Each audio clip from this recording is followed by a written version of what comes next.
Monosidium glutamat atau micin masih menjadi perdebatan di masyarakat.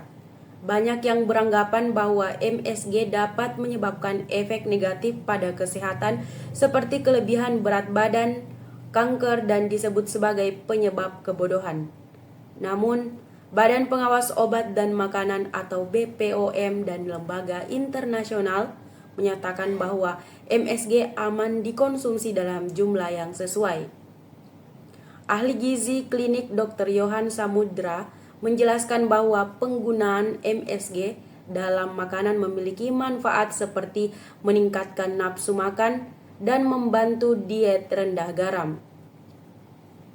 Kadar natrium dalam MSG hanya sepertiga dari garam dapur biasa, sehingga dapat membantu mengurangi asupan garam harian yang berpotensi meningkatkan resiko hipertensi. Selain itu, Satria Pinandita selaku Ketua Asosiasi Persatuan Pabrik Monosidium Glutamat dan Asam Glutamat berharap masyarakat dapat terinformasi mengenai fakta sebenarnya terkait MSG. Edukasi mengenai keamanan MSG juga turut digaungkan oleh P2MI agar masyarakat tidak lagi merasa takut dalam menggunakan MSG.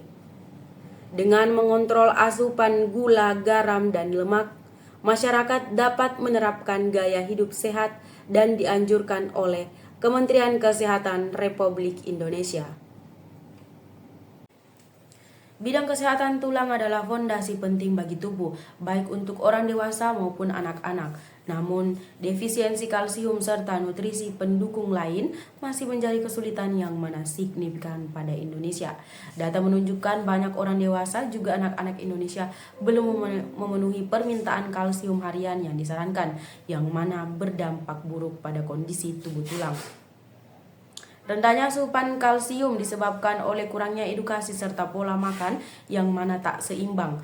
Oleh akibat itu, diperlukan suplementasi kalsium agar penyerapan kalsium lebih lanjut optimal di area pada tubuh. Selain itu, diperlukan juga isi lain seperti vitamin D3, K1, K2, juga magnesium agar kalsium dapat diserap serta digunakan secara optimal. Terang praktisi kesehatan Dr. Susi Mariana. Kandungan yang disebutkan terdapat pada LCAL, suplemen kemampuan fisik tulang untuk orang dewasa. LCAL mengandung koral kalsium. LCAL mengandung koral kalsium yang dimaksud berasal dari batu karang laut yang digunakan kaya mineral bersifat alami, kemudian lebih lanjut mudah diserap tubuh. Vitamin D3 berperan penting meningkatkan penyerapan kalsium di tempat pencernaan, kemudian membantu distribusi kalsium ke tulang. Adapun vitamin K1 dan K2 membantu mengatur distribusi kalsium agar diserap segera ke tulang serta tidak ada penumpukan pada pembuluh darah, mengempiskan risiko kalsifikasi pembuluh darah. Sementara magnesium membantu menyeimbangkan kadar kalsium di tubuh dan juga menggalang kondisi tubuh, otot, serta fungsi saraf. Tak cuma orang dewasa, anak-anak pun harus menjaga kemampuan fisik tulang mereka. Bidang kesehatan tulang dapat mempengaruhi tinggi badan.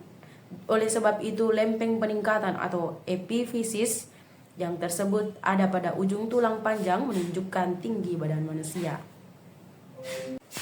Ciputra Hospital Surabaya kembali menyelenggarakan operasi live surgery penanganan tumor hipofisis menggunakan metode endoskopi minimal invasif. Tumor hipofisis adalah jenis tumor yang tersebut bertambah di tempat kelenjar hipofisis yang dimaksud terletak di area bagian dasar otak, kemudian berperan penting pada mengontrol fungsi sebagai kelenjar di tubuh. Dokter spesialis bedah saraf pada Ciputra Hospital Surabaya yang tersebut menjadi pemimpin pasukan operasi, Dr. Agus Hairul Anab, mengatakan penanganan konvensional untuk tumor ini rutin melibatkan operasi besar yang digunakan dapat berisiko tinggi dan juga membutuhkan waktu pemulihan yang lama. Siapapun akan khawatir membayangkan operasi konvensional khususnya di area kepala, katanya hari Sabtu. Namun, Kata dia, melalui teknik endoskopi minimal invasif, pembedahan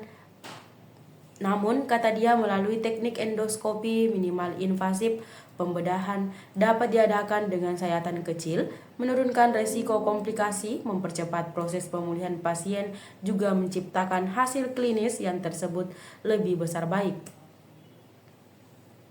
Teknik endoskopi minimal invasif memungkinkan pasukan medis mengakses tumor melalui lubang kecil, kerap kali berukuran kurang dari 1-2 cm. Teknologi ini dapat meminimalisir trauma pada jaringan sekitar otak, mengurangi rasa pasca operasi, serta mempercepat waktu pemulihan pasien. Selain itu, pemakaian teknologi endoskopi canggih juga memungkinkan visualisasi yang tersebut lebih banyak baik hingga presisi operasi tambahan tinggi. Operasi berlangsung sukses, pasien kondisi baik dan juga stabil, imbuhnya. Operasi yang digunakan diadakan secara live. Ini disaksikan oleh keluarga, sejalan dengan visi rumah sakit untuk terus berinovasi pada menghadirkan layanan kebugaran berkualitas, berazam untuk terus-menerus berada di tempat garis depan pembaharuan teknologi medis pada Indonesia. Proses operasi memakan waktu 2,5 jam. Wings merupakan salah satu dari sedikit pusat terapi yang beroperasi di bawah kerangka model terapi intensif. Berlokasi di Singapura, Wings telah menangani lebih dari 6.000 pasien hingga saat ini dengan tingkat keberhasilan 70%. Dari 6.000 pasien tersebut, 50% diantaranya adalah orang asing yang terbang ke Singapura dari seluruh Asia Tenggara untuk mendapatkan terapi yang unik. Pusat terapi ini merupakan salah satu dari sedikit pusat kesehatan di Asia dan dunia yang menyediakan terapi khas yang inovatif di bawah satu atap dengan menerapkan model terapi intensif. Anak-anak yang datang ke Wings berasal dari berbagai negara termasuk Indonesia. Salah satu dari mereka adalah Valeri, seorang pasien berusia 6 tahun yang datang ke Jakarta. Valeri mengalami kesulitan berjalan setelah menjalani kemoterapi karena leukemia. Namun setelah mendapatkan terapi di Wings, Valeri kini sudah bisa berjalan, berlari, bersepeda, dan menaiki anak tangga. Wings didirikan oleh Judith Julia Justin, seorang ibu dari seorang putra berkebutuhan khusus bernama Jack. Jack didiagnosis menderita mutasi genetik yang sangat langka, yang mempengaruhi kemampuannya untuk berjalan, berbicara, dan menjalani kehidupan mandiri. Julia dan Jack telah melakukan perjalanan selama 10 tahun untuk mencari solusi bagi Jack, dan akhirnya menemukan berbagai terapi terobosan yang tidak tersedia di Asia. Dari pengalaman itu, Julia memutuskan untuk mendirikan Wings dan membawa berbagai terapi tersebut ke hadapan anak-anak lain di Asia Tenggara. Rahasia kesuksesan Wings adalah kerangka kerja yang mereka gunakan, yakni Intensive Model of Therapy, yang berlangsung dalam blok selama 3 minggu hingga 3 bulan. Menurut Judith Julia Justin, keajaiban Wings tidak hanya terletak pada model intensif dan terapi terobosan yang mereka tawarkan, namun juga pada semangat, komitmen, dan pengalaman tim terapi yang sangat terampil. Pusat terapi ini juga berfokus pada memperlakukan anak secara holistik, dengan rasa hormat dan fokus yang kuat pada target dalam lingkungan yang menyenangkan dan memotivasi. Kami bekerja di lantai terbuka yang mendorong komunikasi dan interaksi sosial antar orang tua dan antar anak.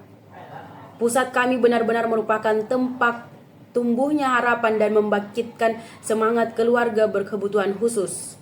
Semua ini adalah segalanya yang saya dan Jack butuhkan dalam perjalanan kami, yakni harapan, penerimaan, rasa hormat, teman, dan motivasi, ungkap Judith Julia Justin, sang CEO dan pendiri Wings.